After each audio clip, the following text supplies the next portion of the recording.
나의 생명을 주님께 드린다라는 이 고백은 참 많이 하는 고백이지만 쉬운 고백은 아닌 것 같습니다. 그러나 삶 속에서 예수 그리스도의 순결한 신부로 진정 우리의 생명을 주님께 드리는 가장 복된 삶이 우리에게 가득하기를 바랍니다. 아멘. 우리가 예수님을 믿습니다. 그리고 그 믿음으로 인하여 우리가 구원을 받았습니다. 그런데 이 구원이라는 것은 우리의 생각으로만 해서는 되지 않는 부분들입니다. 구원은 우리의 삶을 통하여서 나타나야 되지요. 이게 하나님의 명령입니다. 내가 너희를 구원했다. 생각만 하거라. 하나님 그렇게 말씀하지 않으셨습니다. 내가 너희를 구원했다. 너희는 이것을 믿어야 돼. 그리고 그 믿음을 너희들은 보일 수 있어야 돼. 구원받은 자로서의 삶이 무엇이냐? 너에게는 구원받은 자로서의 삶이 어떠한 삶이 있느냐? 주님께서 질문하실 때에 거기에 대한 대답이 있어야 되는 것이죠. 그래서 우리의 구원은 예수님을 믿음으로 말미암아 받은 것인데 이것을 우리의 삶을 통하여서 우리에게 구원에 대한 믿음이 있다는 것을 증명할 수 있어야 됩니다. 그래서 우리의 일주일의 삶이 나는 예수 믿는 사람입니다. 나는 예수님을 믿음으로 인하여 구원받은 사람입니다. 라는 것을 내 생각으로만, 내 입으로만 하는 것이 아니라 삶을 통하여서 나타내 보일 수 있어야 됩니다. 그래서 우리 주위의 사람들이 우리의 삶의 모습을 보고 저 사람은 정말로 예수님의 제자이구나 라는 것을 알 수 있어야 된다라는 겁니다. 만약에 그런 부분들이 연약하다면, 그런 부분들이 없다면 오늘 이 말씀을 통하여서 구원받은 자는 어떻게 살아야 하는지를 분명히 깨달아 알고 나에게 구원이 있는데 그 구원을 삶을 통하여서 나타내 보일 줄 아는 그런 은혜가 우리 모두에게 충만하게 되기를 바랍니다. 첫 번째로 구원받은 성도는 공동체 안에서 거짓 없는 사랑을 해야 합니다. 우리 한번 옆에 있는 분들과 한번 격려하겠습니다. 거짓 없는 사랑을 합시다. 예, 우리 9절과 10절 말씀, 로마서 12장 9절 10절 다 같이 한번 읽겠습니다. 시작.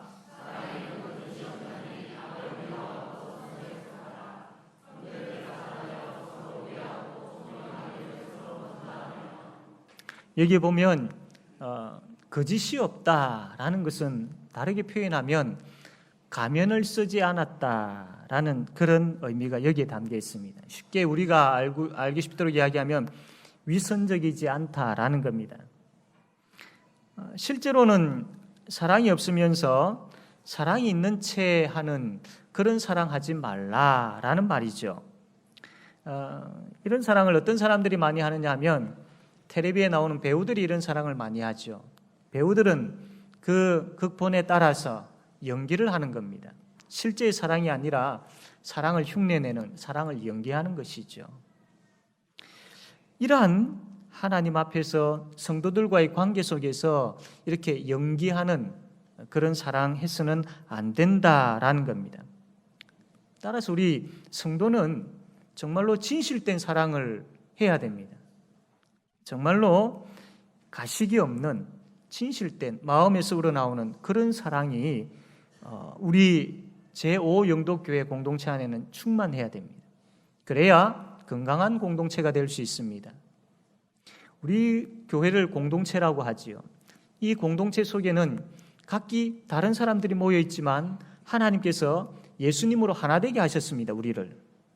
이 하나 되게 하신 것을 힘써 지킬 수 있도록 하나님께서 주신 가장 큰 것이 뭐냐면 바로 사랑입니다. 그래서 이 사랑을 통해서 우리는 하나 된 것을 힘써 지켜야 됩니다. 그래야 교회가 교회다울 수 있고, 그래야 하나님의 뜻을 분별할 수 있고, 그래야 이 세상에 교회로서의 빛을 발할 수 있기 때문이죠. 지난 18일 날 미국 남부에 있는 그 찰스턴이라는 도시에 임마누엘 교회라고 있습니다. 이 교회에서 총기 난사 사건이 벌어졌죠. 딜런 루프라는 청년인데 21살 된 이 청년이 총을 들고 수요일 날 수요 성경 공부하고 있는 이 교회에 들어가서 총을 이렇게 막 그냥 쏴버렸습니다. 그래서 9명의 사람이 죽었습니다. 아마 목사님도 이렇게 돌아가셨고 또 많은 이제 성도님들도 이렇게 돌아가셨는데 이 청년이 백인 우월주의자로서 흑인을 굉장히 미워하고 싫어했습니다. 그래서 이 흑인들은 없어야 돼 라는 아마 그런 생각이 많았던 것 같습니다. 일종의 병이지요. 그래서 총을 들고 수요 성경 공부하고 있는 그 교회에 들어가가 총을 쏴버린 것이죠. 이게 그냥 이 사건으로 참 다른 많은 총기 난사 사건처럼 묻어두어지지 아니하고 이게 계속해서 더 많이 알려지게 되어진 이유가 뭐냐면 그 이후의 일 때문입니다. 얼마나 가슴이 아프겠습니까? 가족을 잃어버렸는데 그 피해자의 가족들이 얼마나 화가 나고 얼마나 슬프고 충격이었겠습니까? 그런데 놀라운 것은 그 피해자의 가족들이 죽은 그 사람들의 가족들이 이 청년에 대해서 용서를 하겠다라는 겁니다. 여러분 이게 있을 수 있는 일입니까? 그런데 그 교회 그 성도들이 이 청년을 용서하겠다라는 겁니다. 그래서 그 재판장 입회하에 방송으로 영상을 통해 가지고 그 청년에게 용서하겠다라고 이야기를 합니다. 그 중에 그 피해자의 가족 중인 한 사람인 펠리시아 샌더스라는 사람은 이런 이야기를 합니다. 내 몸 살점 하나하나가 다 아프다. 나는 예전처럼 살아가지 못할 것 같다.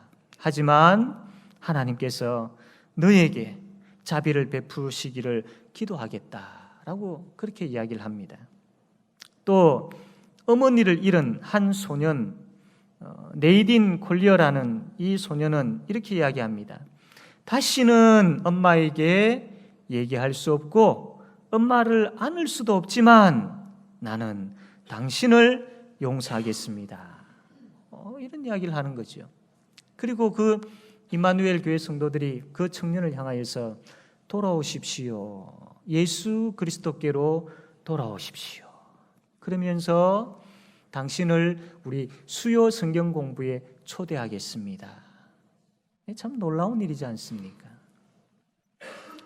이게 교회의 모습입니다. 사랑의 공동체의 모습입니다. 먼 나라 또 다른 사람의 일이 아니라 우리 교회에서 마땅히 있어야 할 사랑의 모습이 바로 이것이지요. 이 임마누엘 교회 성도들이 이런 사랑을 했을 때에 그 판사를 입회시켜 놓고 그렇게 용서에 대한 이야기를 할 때에 정말로 이 사람들이 가식적으로 그렇게 이야기했을까요? 가식적으로 용서한다라고 했을까요? 저는 그렇게 보지 않습니다. 정말로 진심 어린 그런 이야기였다라고 봅니다. 사랑하는 성도 여러분, 교회가 세상을 향하여서 이런 사랑을 보여줄 수 있어야 됩니다. 왜냐하면 우리는 이미 이런 사랑을 받았고 우리는 이미 이런 사랑이 있기 때문이죠. 그러면 이러한 거짓이 없는 사랑을 하기 위해서는 어떻게 해야 되겠습니까? 우리 9절 말씀 다 같이 한번 읽겠습니다. 시작. 예. 이러한 거짓이 없는 사랑을 하기 위해서는 악을 미워하고 선에 속해야 됩니다. 이 악이라는 것의 배경에는 분명히 사탄이 있죠. 그렇기 때문에 사탄을 미워하고 사탄의 계략을 우리는 미워해야 됩니다. 사탄은 우리에게 이 흉내내는 사랑, 연기하는 사랑, 가식적인 사랑을 계속 하도록 만듭니다. 왠 줄 아십니까? 그렇게 가면을 쓴 가식적인 사랑을 하게 함으로 인해서 착각하게 만드는 것이죠. 가식적인 사랑을 하는 사람도 내가 사랑을 하고 있구나라고 착각하게 만들고, 가식적인 사랑을 받는 사람도 저 사람이 나를 사랑하고 있구나라고 착각하게 만드는 것이죠. 그래서 온 교회에 거짓되고 가식적인 사랑을 많이 퍼뜨리려고 하는 것이 바로 이 사탄의 악한 계략인 것입니다. 그래서 성경은 거짓이 없는 사랑을 하려면 이런 악을 싫어해야 된다, 이러한 악을 미워해야 된다라고 말씀을 하고 있습니다. 그렇다면 우리는 진실된 사랑을 하기 위해서는 어떻게 해야 되느냐? 선에 속해야 됩니다. 이 선이라는 것의 배경에는 예수님이 계시죠. 악이라는 것의 배경에 사탄이 있다면 선이라는 것의 뒤에 배경에는 예수님이 계십니다. 그리고 여기 속한다라는 말은 풀로 딱 붙인다라는 그런 뜻입니다. 그래서 선에 속한다라는 말은 예수님께 딱 붙어 있다라는 말입니다. 예수님께 딱 붙어 있다라는. 여러분, 신앙생활을 잘 하는 사람은 내가 어떤 능력을 가지고 마귀와 싸워서 이겼다, 물론 그것도 포함되어 줄 수 있겠지만, 정말로 신앙생활 잘하는 사람은 철저하게 예수님께 딱 붙어 있는 사람입니다. 그래서 예수님께 딱 붙어 있어 가지고 예수님 아니면 안 되겠습니다. 나에게는 예수님밖에 없고 예수님만이 나의 힘이고 예수님만이 나의 전부입니다. 예수님. 이렇게 예수님께 딱 붙어 있는 사람이 신앙생활을 참 잘하는 사람이지요. 예수님께 딱 붙어 있으면 어떤 사랑을 하게 되어질까요? 10절에 나와 있는 그 사랑을 하게 되어지는데, 우리 10절 말씀 다시 한번 읽겠습니다. 10절 시작.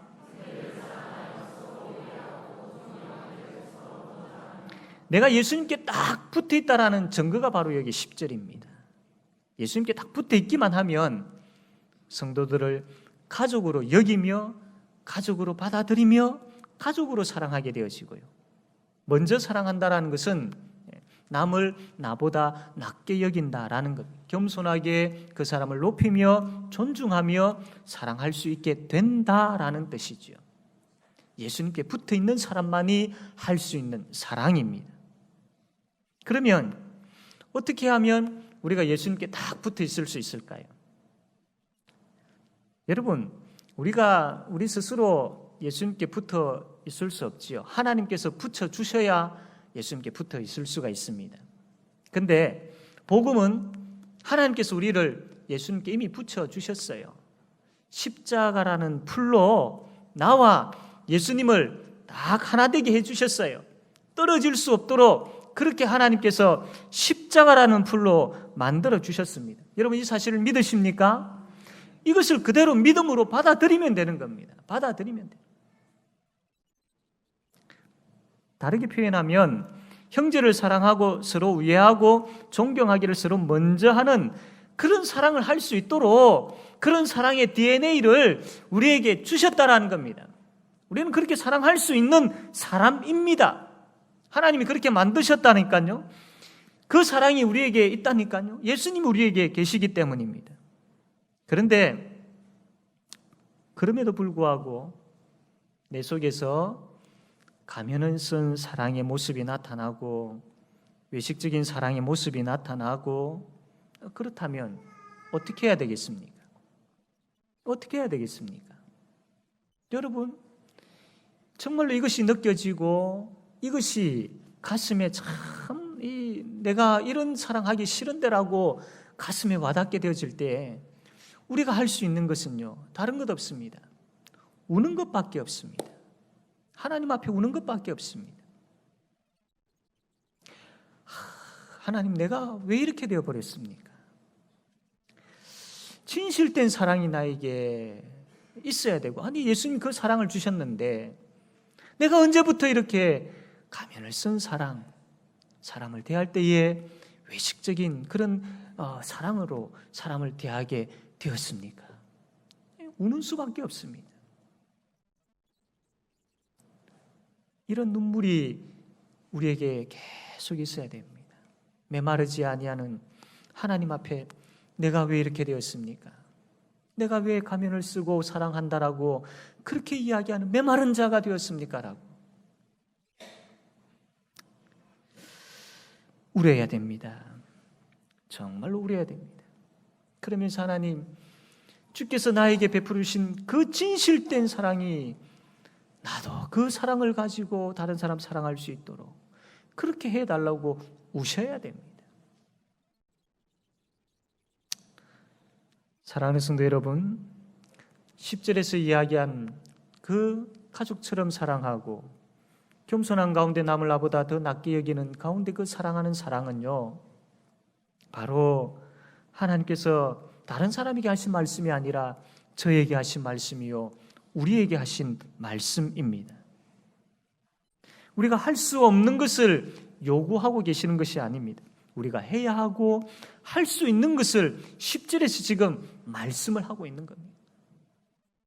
모든 할 수 있는 것들을 다 만들어 주셨고 그것을 우리에게 부어 주셨음에도 불구하고 내게 그런 것이 없다면 우려야지요. 하나님 앞에서 우려야지요. 진심으로 예수님 앞에 나와서 우는 저가 또 여러분이 되기를 바랍니다. 그리고 참 그분의 은혜를 더 사모하고 또 그분을 진심으로 부르고 그분 앞에 엎드릴 때에 그분께서 우리에게 응답해 주실 줄로 믿습니다. 그래서 우리가 서로를 진심으로 사랑하는 그런 풍성한 열매가 맺게 되어질 줄로 믿습니다. 두 번째로, 구원받은 성도는 공동체 안에서 열심을 품고 주를 섬겨야 됩니다. 우리 11절 말씀 우리 다 같이 한번 읽겠습니다. 시작.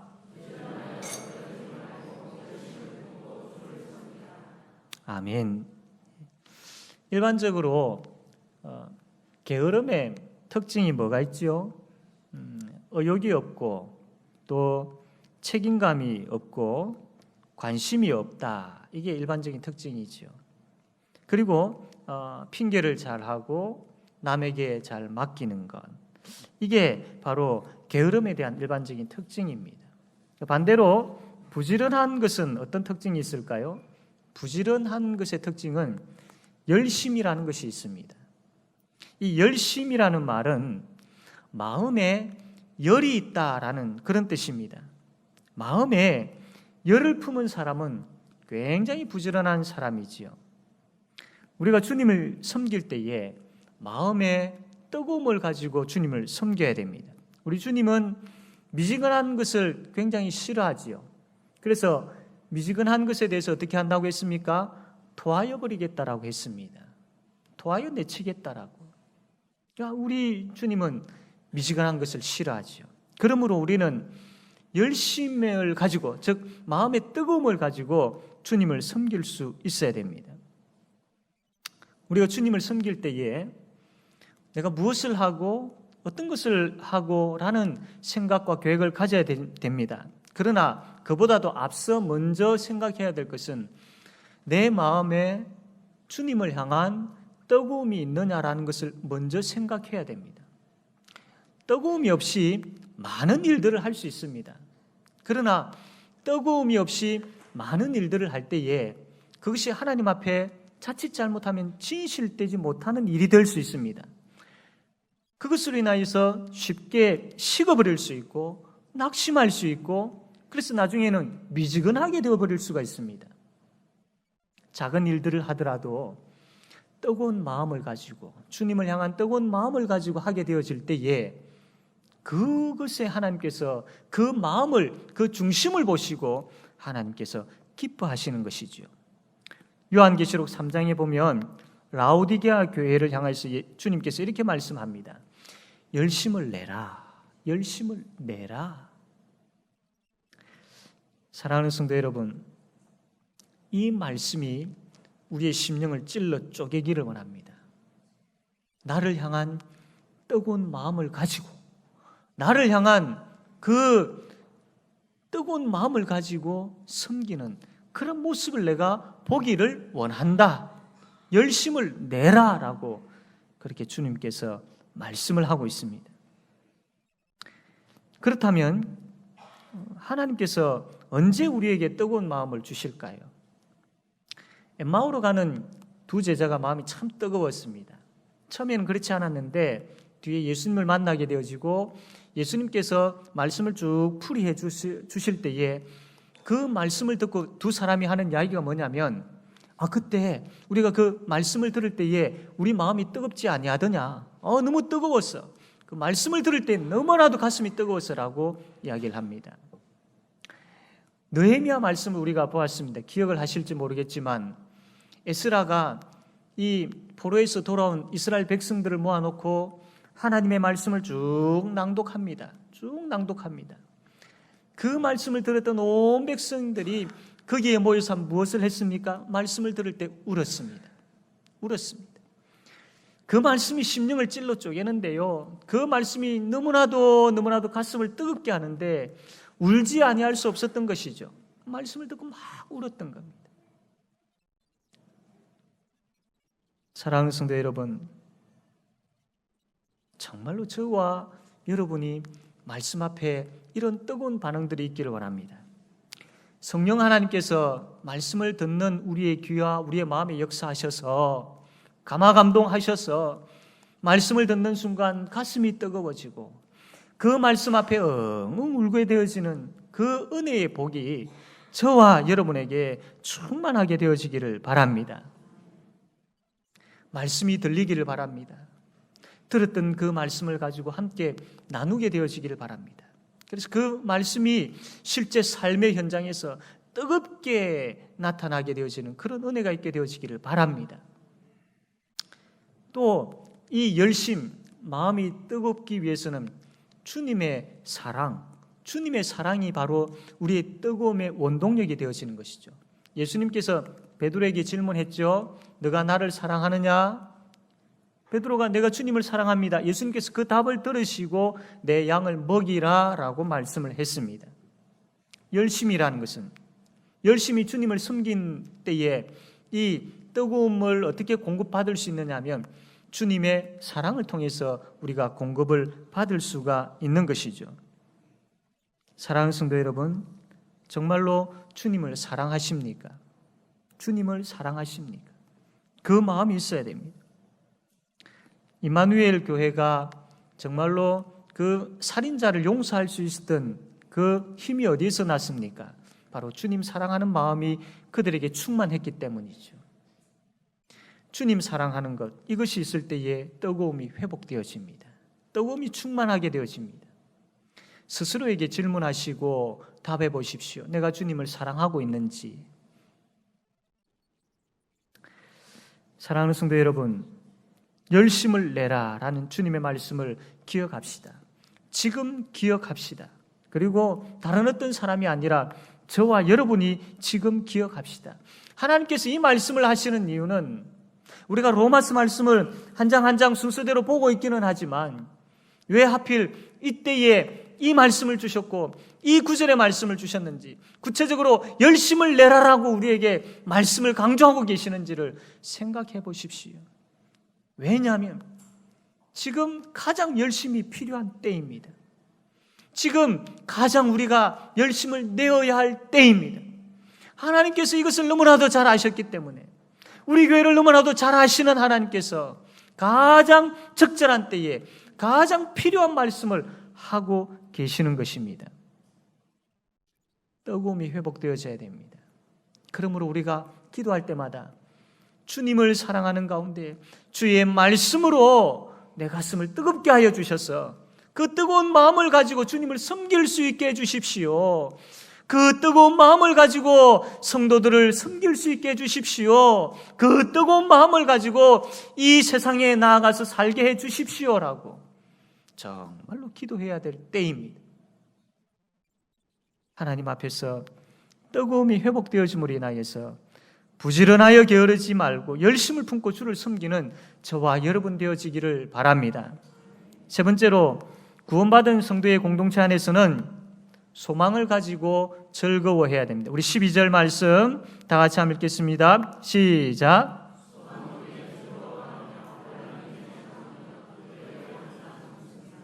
아멘. 이 세상에서 참 많은 미인들이 있지만 가장 예쁜 얼굴을 가진 사람은 어떤 사람일까요? 저는 개인적으로 웃는 얼굴을 가진 사람, 웃는 사람이 참 예쁜 사람이다. 특히 마음으로 웃을 줄 아는 사람, 정말로 아름다운 사람이다라는 생각을 가집니다. 성경에 보니까 마음으로 웃는 사람들이 참 많이 나오더라고요. 사도행전 5장 41절 보니까 사도들이 예수님 때문에 핍박을 받는데 어떤 생각을 가지느냐 하면 이 공회에 끌려가가지고 매를 맞으면서도 예수의 이름을 위해서 내가 능욕을 받는 것, 나 이거 참 기쁘다. 참 대단한 생각이죠. 그런 마음을 가졌다라는, 그 마음이 어떤 마음입니까? 웃는 마음이죠. 얼마나 아름답습니까? 또 바울이 매를 맞고 빌립보 감옥에 갇혔지 않습니까? 거기서 뭐 했습니까? 찬송하고 기도했습니다. 웃는 마음이죠. 웃는 마음. 그런데 여러분, 이들이 능욕을 당하고 매를 맞고 하면서도 마음으로 기뻐하면서 찬양하고 기도할 수 있었던 이유가 뭔 줄 아십니까? 그들이 마음으로 웃을 수 있었던 이유가 뭔 줄 아십니까? 그 마음에 소망이 있었기 때문입니다. 예수님이라는 소망이 그들에게 있었습니다. 그 예수님이라는 소망은 그들이 지금 당하고 있는 고난을 덮고도 남음이 있었던 소망이었지요. 예수라는 소망. 예수님이라는 소망으로 충만했기 때문에 어떠한 상황에서도 그들은 웃을 수 있었던 겁니다. 사랑하는 성도 여러분, 우리에게 소망이 있습니다. 예수님이라는 소망이 있습니다. 그분은 지금 우리가 당하고 있는 위기와 아픔을 치료해 주시고 또 모면하게 해 주십니다. 그러나 장차 우리를 부활케 하시고 천국으로 인도하시는 그런 소망을 우리에게 주신 분이십니다. 이 소망을 확신하십시오. 예수라는 그 이름을 말로만 그냥 내뱉는 정도가 아니라 예수님이라고 우리가 가슴속으로 깊이 부르짖을 때에 그분이 나의 소망이 되시는 것, 그분이 나에게 주신 그 소망이 얼마나 크고 놀라운지를 확신하십시오. 그 확신이 있게 되어지면 늘 웃게 되어질 줄로 믿습니다. 어떤 사람을 만나고 어떤 일을 당하고 어떠한 형편에 처한다 할지라도 나에게는 예수님이 계시지, 나에게는 부활의 소망이 있지, 그것에 대한 확신이 있을 때에 늘 감사와 웃음이 나오게 되어질 줄로 믿습니다. 그러면요, 이 소망을, 예수님이라는 소망을 늘 간직하고 이 확신 가운데 살려고 하면 어떻게 해야 되겠습니까? 우리 12절 말씀 다시 한번 읽어보겠습니다. 12절 시작.